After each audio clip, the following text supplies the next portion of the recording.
Hey everyone, it's Rachawl. Today I'm going to be making a video on something that is interesting to me. I hope it's interesting to you as well. Today I've been watching a ton of Call the Midwife, which is an amazing TV show on Netflix, and it takes place in England. It's about birthing babies back in the late 1950s, early 1960s. I really like these types of shows just because they talk about our history, and medical history is something that's always interested me. It's pretty medically accurate for its time as far as I've read about.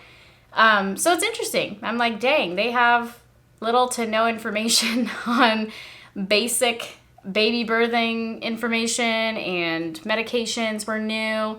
So I thought it'd be interesting to actually delve into that and talk about, are we actually medically smarter than the doctors in the 1950s?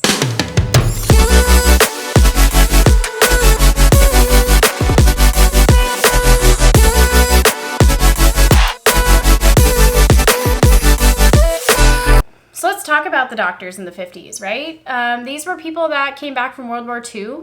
These are people that were potentially even in World War I. They got most of their medical training in the battlefield, in the military.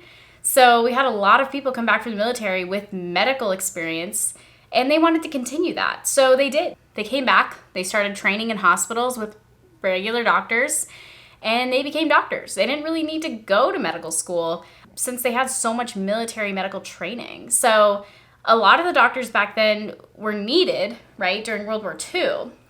We were able to get them right into the hospitals right after World War II. Was amazing because they could get their jobs, they could get back on their feet after the war, feed their families, and that was awesome. So doctors back then didn't have as much schooling as they do now. You know, back then you could become a doctor pretty quickly. The fact that like a civilian today has more medical information, just casual knowledge, than a doctor in the 50s, super interesting to me for some reason.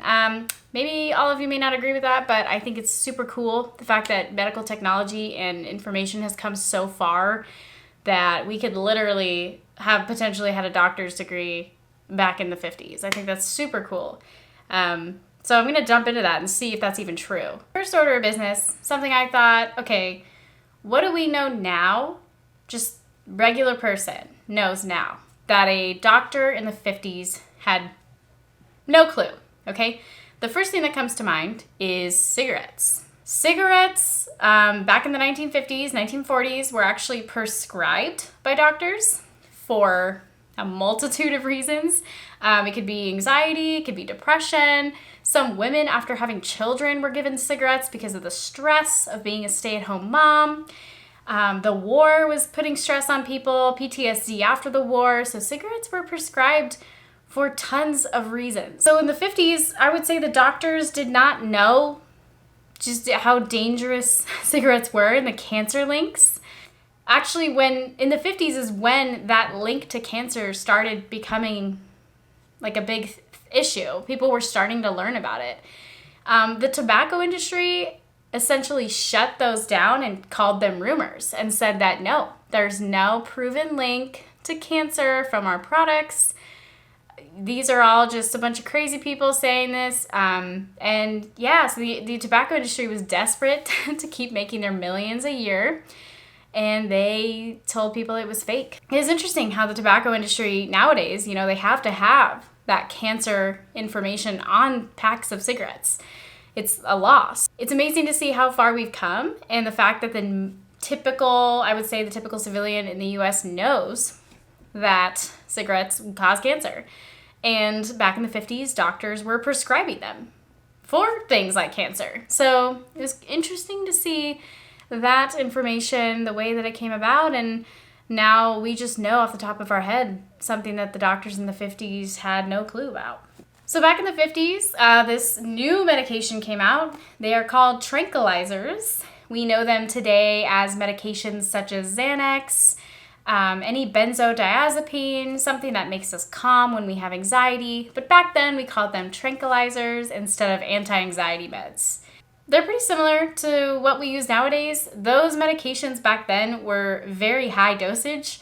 So when patients got prescribed them for their anxiety, PTSD, other illnesses, They loved it. They were like, give me more of that. When they go into hospitals, they were being prescribed tranquilizers before surgeries because surgeries were very new and scary for a lot of people. Going into surgery was extremely risky. So they loved it. And doctors were not afraid to prescribe it all the time. They were like, oh, you're anxious? Here's some tranquilizers and we will have no limit on how many refills you can get, and as long as you can afford it, just keep coming back and get more. There were a few medical foundations that said, okay, I think people are actually abusing these drugs. We should probably stop prescribing them as often, but we didn't. So we heard that as, we don't abuse. There's no way people could be abusing tranquilizers. That's crazy. But nowadays we know for a fact that tranquilizers or anti-anxiety meds, people abuse them all the time. And it's something that millions of people die from. Overdosing, underdosing, especially on benzodiazepine, that's a big, big issue in the U.S. right now. So it's interesting to see that, back in the 50s, they were prescribing those left and right. And nowadays, doctors are very hesitant to prescribe it because they know of the epidemic that there is in terms of drug abuse. One big thing in that mid-century pharmaceutical companies exploding with product was that medicines and pharmaceutical companies were allowed to make outrageous claims. They were literally allowed to put on the bottle, this will cure AIDS, this will cure herpes, this will cure cancer. They were allowed to make those claims, which is insane to me, but there were no laws back then really dictating what companies were allowed to market and what they weren't. They didn't really have such big case studies that we do nowadays. So yeah, they could pretty much get away with whatever they wanted. Tylenol could basically say that we will cure migraines and that you will never have a headache again after taking one pill. So back then, people were they thought that medication would cure illnesses and cure diseases. But nowadays we know for a fact that most medicines, unlike antibiotics and other things in that nature, we know that Tylenol and Motrin are not going to cure our headache and not going to cure our period cramps. They're just going to relieve the symptoms. So I feel like that's something we're more knowledgeable in, is medications in general. We can kind of go online and find out, okay, what does this medicine actually do to our body? What is it benefiting? What are the downsides? And back in the 50s, a lot of doctors didn't really even know what medications they were prescribing. They had a salesman come into their office and say, hey, came out with this new anti-nausea med, sell it to your pregnant people. And we got hundreds of babies with severe birth defects from that medication back in the late 50s, early 60s. Doctors back then, they didn't know too much about medication. It was a pretty new thing to have an over-the-counter or even prescription medication with maybe a year of being on the table and being for sale. So it wasn't really the doctor's fault, but to be fair, they could have done a little bit more research before marketing it to their patients, selling it in their clinics. So I definitely think nowadays we have a better handle on medication, and we understand that medication does not cure us for the most part, but it does help us with our symptoms. So a really big topic that I did want to talk about, because I think this is a very popular subject, especially in terms of horror movies, is the mentally ill. So we all know the mentally ill in the 50s and the 40s and sometime in the 60s, they went into the loony bin. Okay? They went into the insane asylums because doctors did not have the capacity to understand bipolar disorder, depression, anxiety. They didn't really have that technology at that point to understand what they were seeing in somebody. They just assumed they were under the umbrella of crazy and decided they needed to spend some time over here in the special hotel for the special people. This is where things got crazy, right? We had no idea what mental health and mental illness was in the 50s. So of course, the best way to do it is just exile them to a place where they can experiment and find out what's wrong with them, which potentially could help in the future with diagnosis and health. But for the patients undergoing these procedures and experiments, it was horrifying. We always find, this is why insane asylums are so creepy, people were murdered in those insane asylums because the doctors wanted to experiment and learn, but they also sort of just had, we don't know. We don't know if they were just crazy or if they enjoyed hurting people, or if they were genuinely trying to get steps forward for science. So nowadays, I think our handle on mental illness is very strong. I think that when we see bipolar disorder, we recognize it better.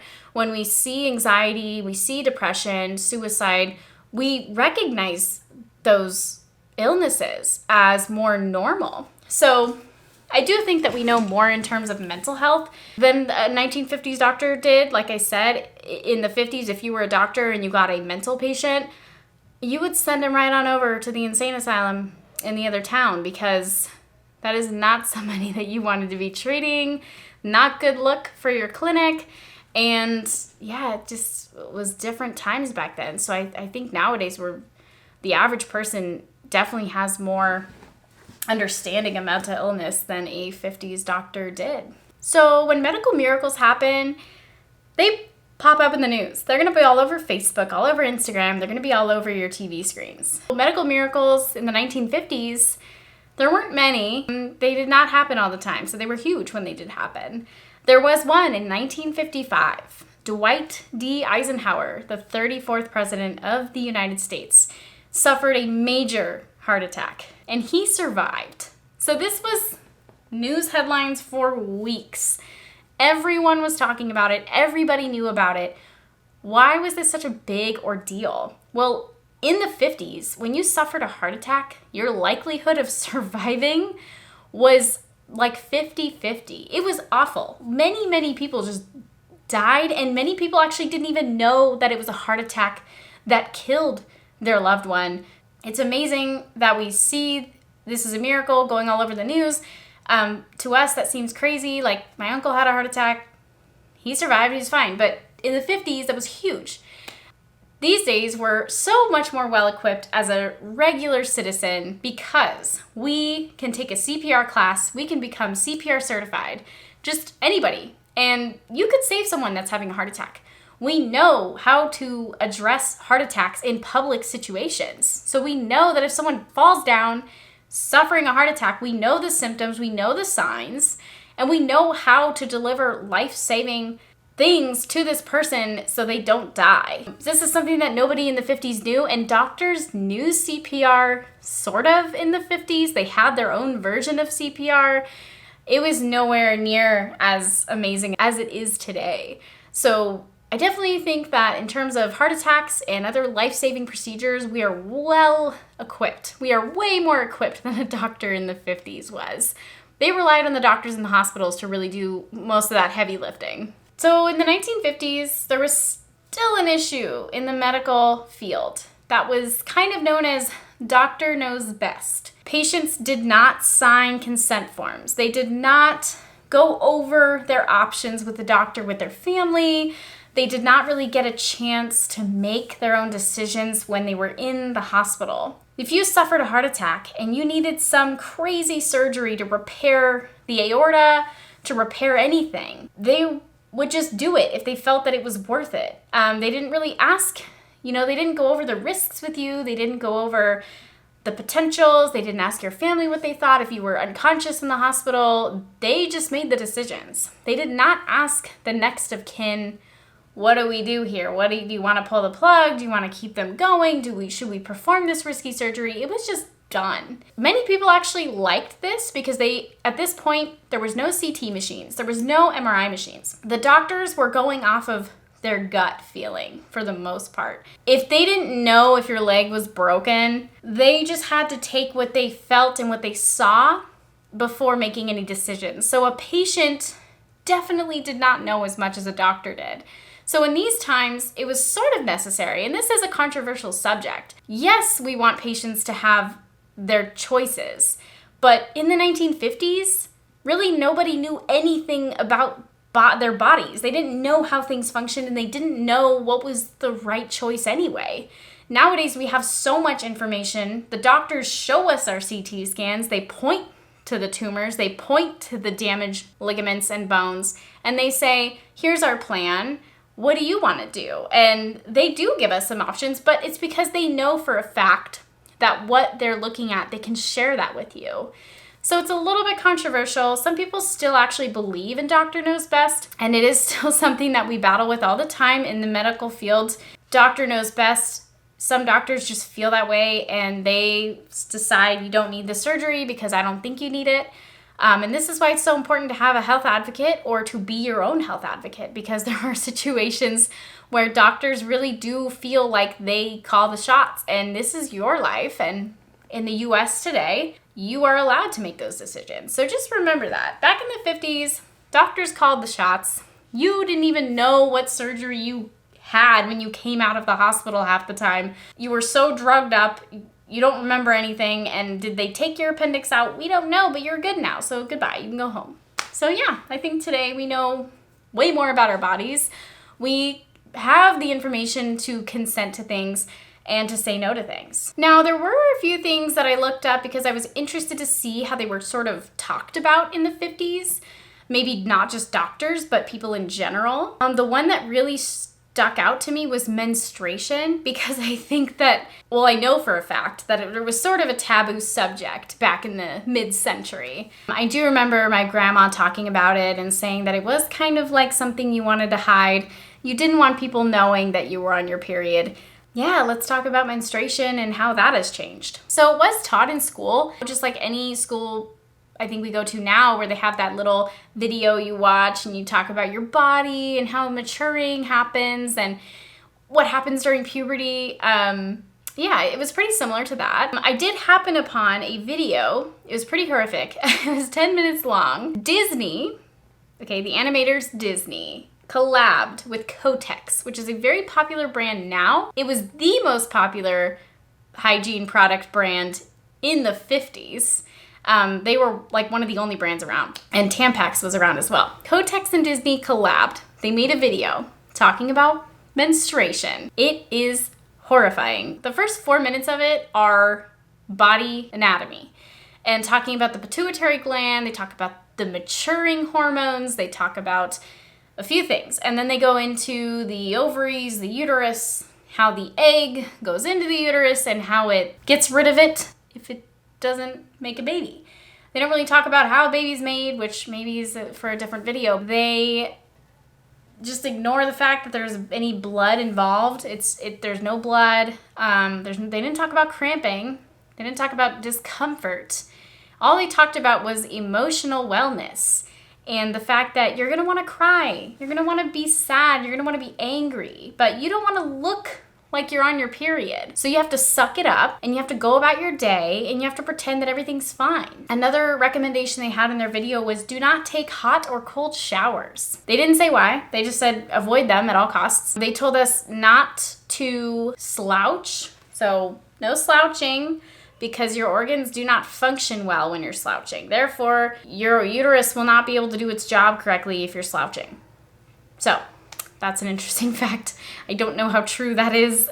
This, like I said, this is 50s medical information. Also, you should probably have your makeup done every day when you're on your period, because you don't want people to know that you're on your period. You want people to think that you were this bright, smiling person who is not experiencing any discomfort whatsoever. You are not allowed to show that. I thought this was really disturbing because it really does show that menstruation was such an uncomfortable subject, even though half of the population went through it at this time. So yeah, I thought that was weird. I think nowadays we have more general knowledge of menstruation than probably anybody in the 50s. I think doctors probably knew more anatomically how it worked. But I think we know more than even that. So it's interesting to me. It also said that periods are supposed to be always consistent, and we all know that that is not true. There are some lucky people, blessed people out there that have the same timing for their periods every month. So yeah, no, this is insane to me that menstruation was such a taboo subject that they could not even teach it correctly. And I don't know if this is because they didn't have the information or if this is because they purposefully withheld the information because it was such a taboo and uncomfortable subject for people to see. I will be linking that video in the description so you can watch it if you'd like. It's kind of cute because it's Disney animation.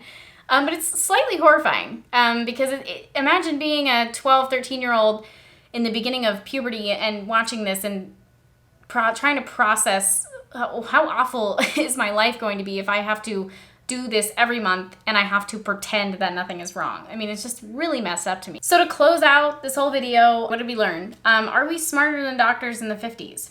I'm gonna say yes. I'm gonna definitely say I probably could not perform a surgery that a doctor did in the 50s, because in the 50s they did actually come up with replacement heart valves.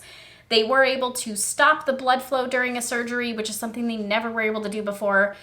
I would not feel comfortable being a specialty doctor in the 50s, but I definitely feel like if I ran a clinic, I could do a pretty good job. With all the medical knowledge I have from my personal experience, the medications I know about, the diseases we all know about now, I think I would do a really good job. I think that our knowledge of our bodies, how our bodies work, I think most of us have more knowledge than maybe a doctor in the 50s did on just basic things that happen with our bodies. I think we're learning more and more every day. In another 70 years, all of us will basically be neurosurgeons. Like I hope that it gets to that point where we're so in tune with our bodies that we could perform surgery on ourselves. I think that would be awesome. Mental health and mental illness, huge steps forward with that. I'm super happy about that. I think we have a long way to go in terms of dealing with bipolar disorder and other kind of taboo disorders that people think are weird. But I do think that we have come a long way. And I think that I personally do know more than a doctor in the 50s did about mental illness.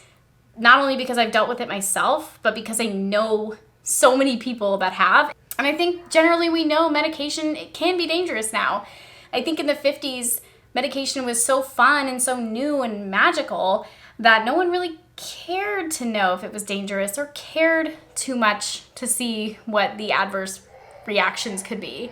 So I definitely feel like we know more. I think that, like I said, in 70 more years, we are going to be eons past what we are right now. And I think we can only go up from here. And I do genuinely think that we are smarter than a doctor in the 50s. Totally argue with me. Let me know in the comments what you think. I mean, do you think you could be confidently a doctor? Like and subscribe, please. That would be amazing. Definitely subscribe so you can see any new videos I come out with. I do plan on uploading every week. That is all for this video. So thanks for watching. And I will hopefully see you on the next video.